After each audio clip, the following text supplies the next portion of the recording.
So the questions about the media and kind of the false narratives that get put out, how do you deal with that? Because it's hurting our country, but at the same time, we have a First Amendment that protects, really it does protect in some instances your right to even say things that are false.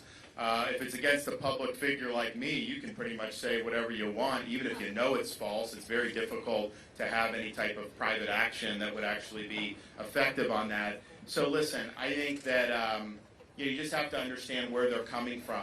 Part of it's an ideological agenda, but part of it, they're trying to get clicks. They're trying for subscribers. They're trying to do all this stuff. So what they do, particularly some of the elite outlets, they are catering to a certain slice of the American electorate. So they're going to shade things to pursue those narratives that are going to reinforce those views. So a lot of that's not going to be positive with people like me, and I understand that. But what I found, no governor took more flack from the media than me throughout my entire first term. Because not only did we do the COVID battles, we did the Disney battle and beat Disney on the gender ideology. We did a lot of battles on critical race, a lot of battles. And we would get smeared and attacked and all this stuff. But I ended up winning this massive victory because we were able to go out there, deliver our message, and when you're in an era where deceit rules the day, the truth does have an ability to push through. So what happened in Florida is people said, this guy's speaking the truth. That's how you win these areas where usually they vote Democrat, because these people had not voted Republican before, but they voted against me because they trusted me, they saw me speaking the truth. So as president, you have an opportunity to I think, transcend that in a way that a normal elected official can't, because you have a bully pulpit. And what they can do is, they can write whatever headlines, but ultimately people are going to judge on what they see out of the horse's mouth.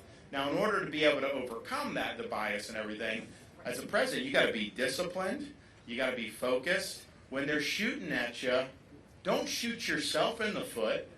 Don't be somebody that can't control their mouth. Don't create needless controversy. Keep the rounds on target. Execute the mission. Everything you're doing is all about being able to bring this in for a landing on issue after issue. But I'll be able to do that. And we know that they're fake narratives. We know that, and that's the thing. It's one thing to be biased in like a liberal direction. It used to be they would have to reckon with the facts, and they would shade the coverage more liberal. But if there were facts, there were facts. Now it's all about the narrative. So they will ignore the facts if the narrative that they're able to do. But I think most people get that. I think most people don't trust it. And what I tell people is this. Benjamin Franklin, when he walked out of the Constitutional Convention in 1787 in Philadelphia after they created the Constitution and signed it, was asked on the street, Dr. Franklin, did you give us a republic or a monarchy? He said, a republic if you can keep it. And he understood that each one of us have responsibilities as citizens in a republic to make sure that we protect freedom. And I think one of the ways you do that now is just to acknowledge you're not doing your job as a citizen if you are accepting these media narratives uncritically. You have to know that they're pushing an agenda. You have to know that they're not telling you the full story. I think most Americans get that. So if we have a leader who's out there speaking the truth, it is going to resonate. You're going to see that, as you get into a general election situation. And, someone like Biden, like me versus Biden, it's like it would be a very good contrast for us, for somebody who, is energetic, is being able to articulate this stuff, and somebody that has trouble doing all those things. Yes. Hey, as far as the thing with school books, I had a parent send me, because I'm a candidate, send me books sold, paid out of that. How about we rate our books like we rate movies?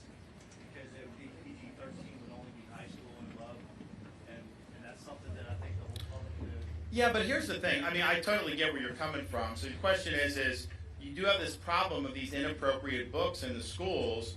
Could there be like a rating for some of them? I don't think that's necessary, because the difference is like if there's a movie advertised, the parent, you don't know what's in the movie just by watching a 30-second commercial. So the ratings is kind of a way to do it. These books, though, they don't just show up. These are school administrators that are making the decision to put those in there. And anytime you do it, in fact, when these books become issues at school board meetings, parents will come with it. They will read the book, and the school board members will say, silence, you can't say that here, it's not appropriate. So how does it get to be? So these are not really difficult calls. This is just some people have an agenda. The agenda is not a good agenda, and we just have to hold people accountable. In Florida, I got involved in 34 school board races in 2022, so we elected 29 new conservative members to school boards throughout the state, and they're making a difference. They're in there, they're doing it, because I can have the best policy in the world at the state level. If I have school boards that are trying to kneecap that, then it doesn't get it. Just like COVID, I said, you guys, schools need to be open. They fought me on that, sued me, I won. Then I said, you can't force the kids to wear masks. They fought me on that, some of the districts, I won. But it's just, when you have people all pushing in the same direction, local and state, it makes it a lot easier.